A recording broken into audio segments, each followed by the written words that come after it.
வணக்கம் from USA. Finally நம்ம உள்ளே வந்துட்டோம். எங்கன்னு ஒருத்தர் கரெக்டாக கமெண்ட் பண்ணியிருந்தாங்க. எஸ், டுலிப்ஸ் கார்டனுக்கு தான் வந்திருக்கோம். அன்னியன் படத்தில் வந்த இந்த சாங்கை நான் ஸ்கூல் படிக்கும்போது பார்த்தேன். அப்போலேருந்து என்னோடய ஃபேவரட் ஃப்ளவராகவே இந்த டுலிப் மாறிடுச்சு. லைஃப்பில் ஒரு தடவையாச்சும் இந்த பூவை பார்த்துடணும்னு நினச்சிட்டு இருந்தேன். நம்ம ஊரில் பார்க்க வாய்ப்பே கிடைக்கல எனக்கு. அப்போது நெதர்லாண்ட்ஸில் இருக்கிற ஆம்ஸ்டர்டாம் போனால் தான் பார்க்க முடியும் போலன்னு இருந்தேன். இங்கே வந்து எந்த கடைக்கு போனாலும் பொக்கேல இந்த பூவை பார்த்தா நின்றுட்டு கொஞ்சம் நேரம் அதை ரசிச்சுட்டு தான் வருவேன். இந்த சீசனில் டுலிப் பிளான்ட்டே கடையில் விற்றாங்க.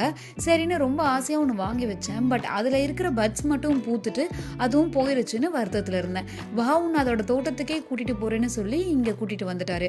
ஃபைனலி அதை கிட்ட பார்க்க மட்டும் இல்லை, பறித்து வீட்டுக்கு கூட எடுத்துகிட்டு போகலான்னு சொல்லி ஒரு டிக்கெட்டுக்கு ஒரு பக்கெட்னு கொடுத்தாங்க. ஆஹான்னு ரொம்ப ஆசையாக வந்திருக்கேன். ஓகே, நெக்ஸ்ட் vlogல இன்னும் டீட்டெயிலாக இதை பற்றி பார்க்கலாம். இப்போ பாய்.